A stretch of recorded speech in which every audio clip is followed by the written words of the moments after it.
It was 10 o'clock in the night. তখন রাত্রি 10টা বাজে। Mimi and Raju had not gone to bed ইট।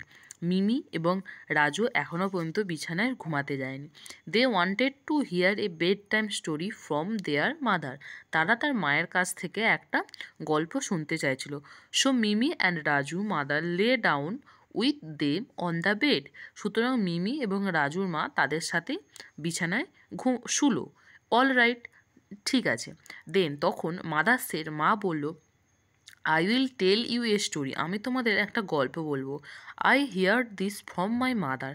আমি এটা আমার মায়ের কাছ থেকে শুনেছিলাম। When I was your age. যখন আমি তোমার বয়সে ছিলাম। লে ডাউন মানে হচ্ছে কিন্তু ঘুমানো। Then what is the story all about? কী নিয়ে গল্পটা? Mimi and Raju asked. মিমি এবং রাজু জিজ্ঞাসা করলো। এখানে আস্ট মানে হচ্ছে জিজ্ঞাসা করো। অল এক্সাইটেড, সবাই উত্তেজিত। এক্সাইটেড মানে উত্তেজিত, সবাই উত্তেজিত। কী নিয়ে মা গল্প বলবে? It's about the sky. এটা স্কাই নিয়ে। তাহলে গল্পটা কী নিয়ে? গল্পটা হচ্ছে স্কাই মানে হচ্ছে আকাশ নিয়ে গল্পটা। মাদার সেড, সেড মানে হচ্ছে বলা। তাহলে মাদার সেড, মা বললেন, স্মাইলিং হাসলেন, do you want to hear it? আর তোমরা কি এটা শুনতে চাও? Oh yes they said. তারা বললো হ্যাঁ শুনতে চাই। Mother began to tell. মা বলা শুরু করলো। বিগ্যান মানে শুরু করা, টেল মানে বলা। মা বলা শুরু করলো। লং এগো, অনেক বছর আগে, everybody could touch the sky. প্রত্যেকেই আকাশকে ছুঁতে পারতো। The sky stretched like an umbrella over the earth. Stretch মানে হচ্ছে স্ক্রেচড, যেটা পিঙ্ক কালারে বোল্ড করা আছে। স্ক্রেচড এর মানে হচ্ছে বিস্তৃত। বলছে অনেক বছর আগে মানুষেরা আকাশকে ছুঁতে পারতো। The sky stretched like an umbrella over the আর্থ। পৃথিবীর ওপর আকাশ একটা ছাতার মতো। আমরা যেমন জল বৃষ্টি পড়লে ছাতা ধরে থাকি, সেরকমই আকাশ কিন্তু আমাদের ওপরে একটা আমব্রেলার মতো হয়ে আছে। He played with little children. সে মানে হচ্ছে আকাশ বলছে আর কি, আকাশ আর কি। He played with little children.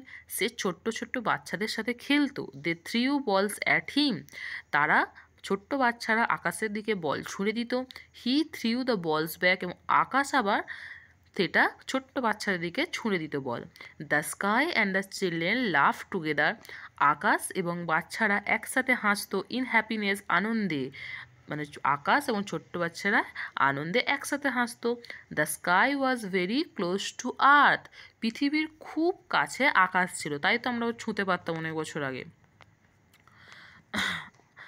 Then it's those days, সেই সময় there lived an old woman. সেখানে একটা বয়স্ক মানুষ মানে বয়স্ক বৃদ্ধা বাস করতেন। ওম্যান মানে মহিলার কথা বলেছে, একজন বয়স্ক বৃদ্ধা বাস করতেন। She was the oldest woman in the village. তিনি ছিলেন গ্রামের সব থেকে বয়স্ক মহিলা। She lived in a little mud hut. সে একটি ছোট্ট খড়ের ঘরে থাকতো। এখানে মাড মানে হচ্ছে খড়, হাট মানে কুঁড়ে ঘর, তো খড় দিয়ে তৈরি ঘরে থাকতো। হার হাট ওয়াজ বিসাইড এ প্যাডি ফিল্ড। তার যে ঘরটা ছিল কুঁড়ে ঘর, সেটা একটা ধান ক্ষেতের পাশে ছিল। There are coconut trees at a distance. এবং কিছু দূরে অনেকগুলো নারকেল গাছ ছিল। She had very little work to do. তার খুবই কম কাজ ছিল করার মতো। She had now where to go. সে যেখানে ইচ্ছা যেতে পারত। সো অল ডে লং সে এখানে মানে একটু ভুল হলো। She had nowhere to go. সে যেখানে খুশি যেতে পারতো না যেহেতু বয়স্ক। So all the day long she clear hard আছে। তো পুরো দিন সে তার যে ঘর যেখানে থাকতো সেটাকে পরিষ্কার রাখতো। ওয়ান হট সামার ডে, একটা গরমের দিনে, দেয়ার ওয়াজ ডাস্ট এভরিহোয়ার। চারিদিকে নোংরা ছিল। ডাস্ট মানে হচ্ছে নোংরা, এভরিহোয়ার মানে প্রত্যেক দিকে। এই যে মানেগুলো যেগুলো আমি বলে দিচ্ছি, এইগুলো তোমরা আলাদা করে খাতায় কিন্তু নোট করবে, যাতে কিন্তু তোমাদের কি হবে, পরেতে এইগুলো তোমাদের বুঝতে সুবিধা হবে যে কোনটার মানে কি। কারণ এই ভিডিওটা তোমার প্রত্যেকবার দেবো না, তোমাদের পড়াগুলো কি চেষ্টা করতে হবে নিজে নিজে পড়া। তো এই যদি তোমরা মানেগুলো লিখে রাখো তো পরে তোমাদের খুঁজে পেতে বা এ করতে খুব ভালো হবে। চলো, পিপিল ওয়ার কাফিং অ্যান্ড স্নেজিং। কাফিং মানে কাশা, স্নেজিং মানে ওই নাক দিয়ে জল টল পড়া, যেটা সর্দি হয়। তো মানুষজনেরা কাশছিল উইথ ডাস্ট, নোংরার কারণে। ইভেন দ্য স্কাই কাফড অ্যান্ড স্নেজ, এমনকি আকাশও কিন্তু হাঁচি এবং কাশছিল। দ্য ওল্ড কাফড মানে হচ্ছে কাশি, আর স্নেজ মানে হচ্ছে হাঁচি। The old woman heart was also covered with dust, এবং যে বয়স্ক মহিলার ঘরও কিন্তু নোংরায় ভরে গিয়েছিল, চারিদিকে নোংরা ছিল। She swept and swept the little hut, সে তার ছোট্ট ঘরটিকে ঝাড় দিয়েই যাচ্ছিলো। সোয়েপ্ট মানে হচ্ছে ঝাড় দেওয়া। She swept the inside of her hut, সে তার ঘরের মানে তার যে হার্ট তার ভেতরে ঝাড় দিচ্ছিল। She swept the outside of her dust, সে তার যে হার্ট আছে তার হার্টের বাইরের দিকেও ঝাঁট দিচ্ছিল। Dust rose all around her in brown clouds, তার যে এই যে নোংরাগুলো সেগুলো একটা মেঘে পরিবর্তিত হয়েছিল, তার চারিদিকে যে ডাস্ট সেগুলো গিয়ে একটা মেঘ তৈরি করেছিল। The sky could not breathe easily, এই মেঘ তৈরি করার ফলে কি হয়েছিল, আকাশ ঠিক মতো করে নিঃশ্বাস নিতে পারছিল না। আর আমরা জানি আমরা যদি নিঃশ্বাস নিতে না পারি আমরা কিন্তু বেঁচে থাকতে পারবো না। ঠিক একইভাবে আকাশেরও সেরকমই সমস্যা হচ্ছিল। The dust got into the nose, and made him sneeze, এই নোংরাগুলো আকাশের নাকে গিয়েছিল এবং তাকে হাঁচি হচ্ছিল তার বারবার। The sneeze shook the wall with loud sound, এবং এই আকাশের এই হাঁচির শব্দ পৃথিবীতে খুব জোরে জোরে আওয়াজ করছিল। The sneeze of the sky was thunder, এই যে আকাশের এই হাঁচিটা ছিল অ্যাকচুয়ালি কি বজ্রপাত। People cover their heads and run indoors in fear, মানুষজনেরা তাদের মাথা ঢেকে নিয়েছিল, হাত দিয়ে বা কোনো কিছু নিয়ে ঢেকে নিয়েছিল। র্যান ইনডোরস ইন ফিয়ার, এবং ঘরের ভেতর চলে গিয়েছিল ভয়ে।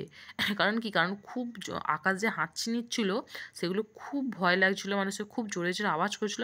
তাই মানুষজন তাদের যে মাথা আছে সেটা কভার করে নিয়েছিল আর ভয়েতে ঘরের ভেতর চলে গিয়েছিল। But the old woman kept on swimming, কিন্তু বয়স্ক মহিলা ঝাঁট দিতেই লাগলেন উইথ হার ব্রুম মানে ঝাঁটা, সুইপিং মানে ঝাঁট দেওয়া। তাহলে বয়স্ক মহিলা কিন্তু তার ঝাঁটা দিয়ে ঝাড় দিতেই থাকলেন। দ্য ডাস্ট ফ্রম হার ব্রুম, তার নোংরা, তার যে ঝাঁটা বা ঝাড়ু থেকে নোংরা গট ইনটু দ্য স্কাই আইস, আকাশের চোখে গিয়েছিল। অ্যান্ড মেড দেম ওয়াটার, এবং সেগুলো জলে পরিণত করেছিল। The water fell as drop of rain, এবং জল পড়েছিল, বৃষ্টির মতো করে জল পড়ছিল। Raindrops fall on to the area she had just swept, এবং সে যে জায়গাটা এইমাত্র ঝাঁট দিয়েছে সেই জায়গাটাই বৃষ্টি পড়তে শুরু করলো। তো এইটাই ছিল আজকের পড়া। আজকে আর অ্যাকচুয়ালি এখনও আছে। সি পিকড হার ব্রুম, সে তার ঝাঁটা তুললো। অ্যান্ড স্টার্টেড টু সুইপ, সে আবার ঝাঁট দিতে শুরু করলো। তাহলে সে এইমাত্র যে জায়গাটা ঝাঁট দিয়েছে সেখানে আবার বৃষ্টি পড়তে শুরু করলো। তো সে কিন্তু ঝাঁট দেওয়া থামায়নি, সে আবার কিন্তু ঝাঁট দেওয়া শুরু করলো। She swept harder and harder, সে খুব জোরে জোরে ঝাঁট দিতে লাগলো। More and more dust flew up, এবং আরও যত ঝাঁট দিতে লাগলো তত বেশি ধুলো কী হলো, আকাশের নাকে গেল। The sky jumped out of her way, আকাশ কী করলো, তার ঝাঁট দেওয়ার পথে এসে দাঁড়ালো। He tried to avoid the dust, এবং সে এই ডাস্টগুলো অ্যাভয়েড করার জন্য বললো, প্লিজ স্টপ সুইপিং, তুমি ঝাঁট দেওয়া বন্ধ করো। হি প্লিডেড, সে বললো একটু অবাক হয়ে। The old woman did not listen to her request, বয়স্ক মহিলা তার অনুরোধ শুনল না। সি কেপ্ট অন সুইপিং, বয়স্ক যে মহিলা সে ঝাঁট দিতেই লাগলো। আকাশ এসে বলছে যে আমার নাকে ধুলো যাচ্ছে, তুমি ঝাঁট দেওয়াটা বন্ধ করো, কিন্তু সে কোনো বারণ শুনলো না। He wanted to keep her hut clean, সে চাইতো তার কুঁড়ে ঘর যেখানে সে থাকে সেটা যেন পরিষ্কার থাকে। The sky could not take it no more, আকাশ আর এই জিনিসটা নিতে পারলো না। হি স্নেজড অ্যান্ড কাপড, সে হাঁচলো এবং কাঁচলো। হি থান্ডার্ড অ্যান্ড রেন, এবং বজ্রপাত হলো, বৃষ্টি হলো। At last the sky flu up, অবশেষে যখন ও এত করে বয়স্ক মহিলাকে বলছে যে তুমি ঝাঁট দেওয়া বন্ধ করো, কিন্তু বয়স্ক মহিলা শুনছেই না, তখন কি আকাশ নিজের জায়গায় চলে গেল। মানে দ্য স্কাই ফ্লু আপ মানে আকাশ চলে গেল। The flew out of reach of the old woman's broom, he flew out of reach of the old woman's broom. The sky never came down again. বয়স্ক মহিলা ঝাঁট দিচ্ছিলেন, তার সাথে আকাশ কিন্তু অনেক দূরে চলে গেল আমাদের সাথে। সরি মানে ঝাঁটা যে ধুলো তার সাথে কিন্তু আকাশ অনেকটা দূরে চলে গেল।